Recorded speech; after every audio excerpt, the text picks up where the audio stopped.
Salut et bienvenue dans cette nouvelle vidéo. Aujourd'hui, on va voir comment faire pour faire apparaître un modèle à travers des formes plus ou moins abstraites, géométriques, des formes en splash un peu. Donc on va voir comment réaliser cet effet sur Photoshop. Donc c'est un tutoriel vraiment très facile et très rapide à réaliser. Donc pour ça, je vais commencer par créer un nouveau document. Alors moi, je vais le faire de 2560 pixels par 1440 pixels, voilà, en 300 pixels par pouce, couleur RGB 8 bits, couleur de l'arrière-plan blanc. Et je vais faire créer. Tout de suite, je vais déverrouiller mon calque ici en cliquant sur le petit cadenas et je vais lui mettre une incrustation en dégradé pour simplement qu'il y ait un peu plus de relief sur l'arrière-plan. Donc pour ça, je vais aller dans incrustation en dégradé. Je vais me mettre en mode normal, opacité à 100%. Ici, la case inversée, alors on peut la décocher, ça dépend juste en fait où vous mettez la couleur sombre et claire. Donc admettons que je sélectionne le premier dégradé ici. Donc à gauche, je vais mettre du blanc, voilà. Et à droite, je vais mettre une sorte de gris assez clair, comme ceci, et je fais OK. OK encore une fois. Donc le style est sur radial et l'échelle, je l'ai mis à 150%. Alors est-ce qu'on la réduit un peu ? Vous voyez, si je la réduis, ça fait quelque chose comme ça. Non, je vais laisser à 150% et je fais OK. Ensuite, je vais faire glisser mon image dans mon document. Donc pour ça, je prends mon image et je la fais glisser. Voilà. Je vais l'agrandir. Donc pour ça, je peux maintenir la touche Alt enfoncée et ça me permet de l'agrandir depuis le centre. Voilà. Alors je vais agrandir l'image pour placer mon modèle peut-être à peu près comme ceci et je vais faire Entrée. Ensuite, je vais cliquer sur la vignette ici de masque de fusion. Ça me crée un masque de fusion. Donc, je vérifie que je suis bien sur le masque de fusion. Et en fait, tout ce que je vais peindre sur le masque de fusion va apparaître ou disparaître.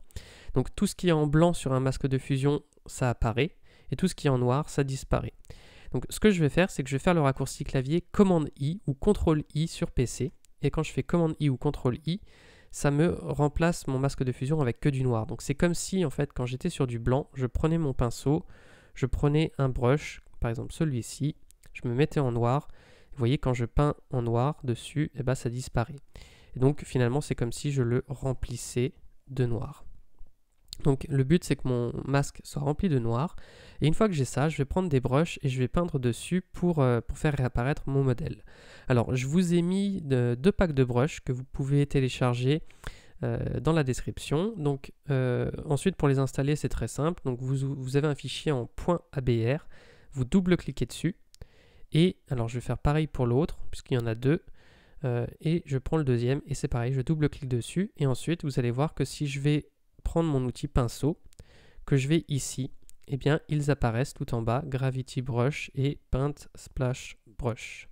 Donc je vais commencer par peindre par les brushes d'éclat de peinture. Donc je sélectionne le premier par exemple. Alors après vous prendrez celui que vous voulez. On peut modifier sa taille. Donc pour ça, petit raccourci clavier intéressant, c'est de faire CTRL plus ALT, de faire un clic avec la souris et de déplacer le curseur soit vers la gauche, soit vers la droite, tout en maintenant CTRL plus ALT. Et donc je peux avoir une forme à peu près comme ceci et je fais un clic. Alors par contre, il faut que je me mette en blanc et que je sois bien sur le masque de fusion ici. Donc pas ici, mais ici.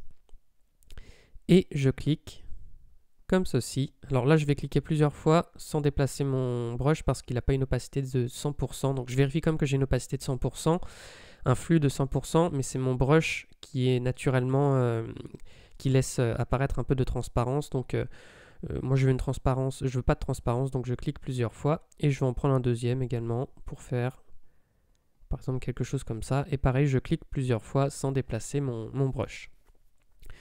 Et ensuite, je vais mettre les effets plus géométriques. Donc pour ça, je prends ce brush-là. Alors je peux faire un clic comme ceci.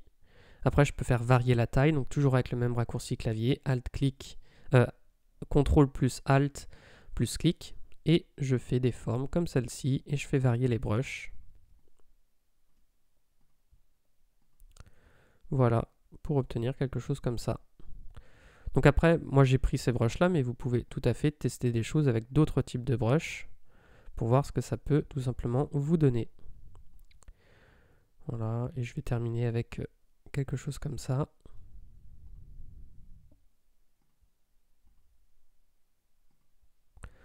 Voilà, Alors après, si jamais vous voulez déplacer votre image, vous voyez là, si je sélectionne mon calque, je prends l'outil déplacement. Si je sélectionne mon calque, je déplace tout en même temps. Ça me fait quelque chose comme ça, c'est pas très propre. Si je veux déplacer seulement une partie de mon image, en fait, je clique sur le petit cadenas ici. Et alors, si je clique ici sur le masque de fusion, je ne déplace que le masque de fusion. Tandis que si je clique sur la vignette ici de mon calque, eh bien, je déplace l'image à l'intérieur. Donc ça peut être intéressant si vous avez mal positionné votre image et que vous voulez la repositionner. Je pourrais même faire commande T et puis agrandir ou rétrécir encore mon image à l'intérieur de la forme. Donc c'est très pratique. J'appuie sur Entrée. Je peux remettre le cadenas après pour que les deux soient liés. Et pour finir, ce que je peux faire, c'est aller dans les options de fusion. Je pourrais mettre une ombre portée, par exemple, pour faire un effet comme ça. Ou sinon, je pourrais mettre... Alors après, vous pouvez modifier les réglages pour que ce soit plus ou moins marqué. Là, ça fait un effet plus graphique et ça fait vraiment, du coup, on voit que ça détache vraiment notre forme de l'arrière-plan si on met une ombre. Par contre, on pourrait mettre une ombre interne, quelque chose comme ça, très léger, pour donner aussi de la profondeur. C'est quelque chose qui peut s'imaginer. Bon là je ne vais pas le faire, je vais laisser 100 parce que ça fonctionne très bien comme ça. Donc voilà, et j'espère que ce tutoriel vous aura plu. Si c'est le cas, je vous invite à mettre un like et à vous abonner à la chaîne. Et j'en profite pour vous dire que j'ai également créé une formation de 3 heures pour vous aider à débuter sur Photoshop. Donc si ça vous intéresse, vous avez juste à cliquer sur le lien qui est dans la description. La formation est offerte. Sur ce, moi je vous dis à bientôt pour de prochaines vidéos. Salut!